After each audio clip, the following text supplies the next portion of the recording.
What is going on, everyone? Welcome back to my channel. I hope you're all having an amazing day, but if you're not, don't worry, it's about to get a lot better anyway. Today I've got two fantastic posts from one British train driver on r/IDOWorkHereLady. They're amazing, trust me. Let's get into the first one. You can't do anything, you're just a passenger like me. I've posted in IDOWorkHereLady before about how some girls thought I was following them from the station. Sadly, I've had another encounter. It was my day off and I went to my local station to travel to see a friend, fully masked obviously. I was waiting by the rear end of where the train would arrive, as it had covered seating out of the way. I heard a group of people yelling and screaming and I tried to ignore it. They continued to get louder, but one girl in particular was obviously the ringleader. After a few minutes, the train arrived and we all got on. I was in the very last seat at the back of the train. The ringleader started getting aggressive to a fellow passenger for no reason and my ears pricked up. I stood up and told her to calm down, that she's being an idiot and to just let others be. That was obviously the wrong thing to do. She came close to me and started yelling at me. "What are you gonna do, big man? Huh? You gonna cry to mummy? You gonna go find the police? Huh?" She obviously thought she was untouchable. I said, "Look at the screen. What does it say?" It was scrolling LED screen that repeats in writing what has been said over the loudspeaker. She looked at it and said, "So what? What are you gonna do?" I replied to her, "Nothing. I just wanted you to look directly at the CCTV camera so there is a clear shot of you." She got angry. "Oh, you think you're a big man, huh? You think you're gonna get the police involved?" I pretended to think about it, then said, "You know what? That's exactly what I'm gonna do." I then used the key I have on my house keychain that accesses pretty much all UK railway property and entered the rear cab, where I quickly closed the door, used the cab-to-cab communication to speak to the driver to let them know what was going on and to ask for BTP, British Transport Police, assistance. I then came out, told her that the BTP were on their way and the train won't be moving until they arrive. She didn't believe me at first, but then after the train wasn't leaving the next station, I could see she was getting a bit frustrated. When they did arrive eventually, I gave them my work ID and side of the story and they were all taken off.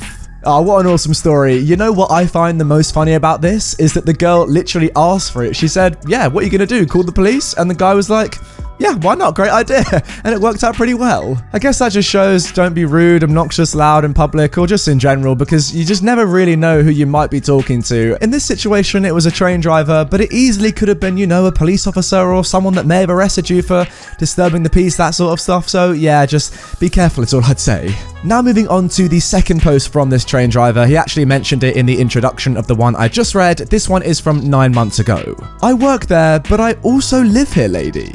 I was on a late night shift one night driving trains. As I changed ends at the terminus about to do my last journey, I was stopped and asked by two rather drunk girls if this was the train to destination and when it was leaving. I said it wasn't, but that it would be quicker to take this train and change at a certain station. They were peed off. I gave an option of getting off at another station and taking a bus. I've never seen girls clap back an answer until this point. They were incredibly horrible and female doggy because they didn't know where the heck they were going and thought anyone in uniform would save them. I've given you options, it's your choice which one to take, I answered, and thought nothing of it. I set off and I finished at our normal point, 25 minutes later, and asked my relieving driver if they didn't mind if I drove for 2 more stops to my home station. If the train is busy, it saves me having to stand squashed with all the commuters inside. At my home station, after opening the doors, I got out of the cab, said goodbye to the other driver, and got in the lift on the platform, which was a few feet away from where I stopped. Everyone else walked up the stairs, which were a few feet back. So at this point, anyone who was making their way to the exit could clearly see me get out of the driver's cab and walk to the lift. I had to wait a minute and it arrived. As I got out of the lift, I ended up walking behind the same 2 drunk girls from earlier. So they either sat way back on the train or were slow walkers. I went through the ticket barriers and they were walking slowly and in the same direction I was going. The pavement, sidewalk, was narrow and there was traffic, so I couldn't step out and go around them. They alternately kept looking behind at me with disgusted faces. I was scrolling on my phone in my own world and not living to anything. I couldn't give a dang, to be honest. At this point, we were only 500 meters from the station. They then turned right onto a side road, so did I. I was then met with a squeal steal from one of them. You're a disgusting pig. Who do you think you are following two vulnerable ladies? You've been perving on us for the last hour, staring at us on the train and making lewd comments. We've already texted the police. They're on their way. Don't you dare go anywhere. Considering the fact that since the moment I first saw them, drove to my local station and walked to where I was had only been about 35 minutes, I was very much on high alert. Plus, I was in my secure cab, so I was baffled by their accusations. Okay.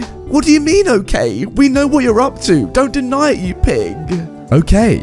At this point, I was so annoyed, and I wasn't having anything to do with them or entertaining their deranged thoughts. This seemed to make them angrier. I just stood where I was and activated Wi-Fi on my phone. I've had a close friend have his life destroyed by trumped up false allegations, and I was not going to let that happen to me. I stayed silent and stood still. I just stared straight ahead until the cops turned up, ignoring everything they said. Finally, the police arrived and I heard the girls go off, shrieking and exaggerating everything, even saying that I was trying to get into their house. I spoke to one of the officers and told him that I was driving a train, finished at this station, got into the lift and went outside. I just happened to end up behind them, and then these two girls then started abusing me and threatened me here as I was walking to my house. I said that as a Transport for City employee in Transport for City uniform, walking from Transport for City managed premises, that I feel I'm being threatened in my journey to and from the workplace, and I won't let it go.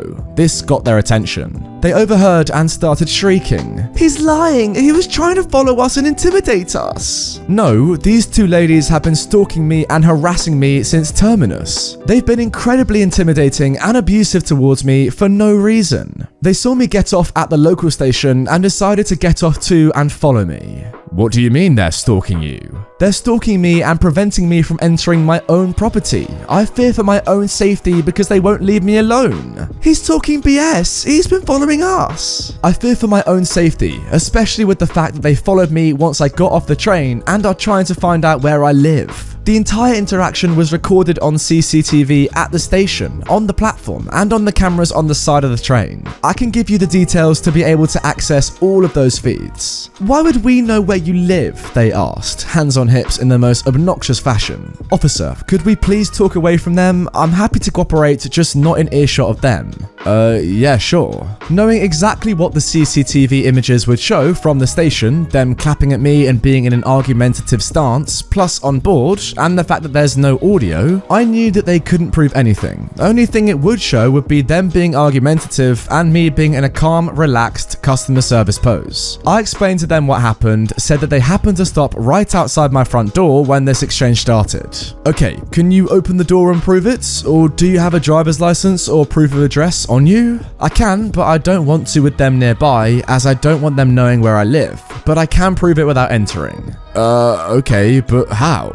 So I opened up my app and showed him a live feed of the CCTV camera I have, pointing in that direction. I can provide this with audio of the entire encounter before you guys arrived. Don't worry, we'll sort them out. To clarify, here in the UK, we have a tech service for British Transport Police. They probably use that. It's now ingrained into everyone. 61016, see it, say it, sorted. As a tangent, it actually is a great useful service. Use it if you have to, I'll keep that in mind. I do have a driver's license, but since I don't have a car, I have no need to carry it on me. It was inside, so didn't have anything on me that had my address on it. In the UK, you can produce ID at a later date if required by police. I did have my European train driver's license on me, but I can't be sure the police would know what it was if it wasn't BTP. Also, they got off at my local station, one that is nowhere near where they said they were going. Not even the slightest hint of being the same direction. I guess some people just don't like being told no. I like to think they just didn't know where they were going at all, or changed plans whilst they were on board. Either of those options are better than they were actually following me. Yeah, not gonna lie, this story kind of got creepier and creepier as it went along. I mean, I thought the whole time that it was just kind of a coincidence, but then the more detail you went into, you know, them slowing down, them going off at a random train station that's nowhere near where they said they were going, that sort of stuff, that seems a little bit weird. I don't really understand what was going on here apart from them being a little creepy. All I can say is that I'm very happy that the cops actually listened to you and that you had proof on you that made them sure that that was actually your address and that you weren't following them, because otherwise, I don't know, with the way things are at the moment and the fact that girls do tend to get approached or followed more by guys than the other way around, this could have gone a lot worse. this could have gone a lot worse for you, and you could be in big trouble right now for a reason that really is unknown, apart from these two girls just being crazy and creepy. I guess what I'm trying to say is, just because there are more cases of men stalking women, it doesn't mean it doesn't happen the other way around, and that is why this story got creepier and creepier the more it went on. Yeah, just glad to hear you're okay now, mate. Anyway, guys, that is going to do it for this video. I really hope you enjoyed these two stories from this train driver. If you did and you want more from this subreddit, check out the playlist on screen right now. Also, let me know. I've done films for entitled parents. Would you want an r/IDOWorkHereLady film? You know, maybe an hour and a half of all my best I Do Work Here Lady stories compiled into one video. Let me know down below if you want that. If not, no worries, and I will see you tomorrow with a brand new upload, so you better be subscribed to the channel so you don't miss it.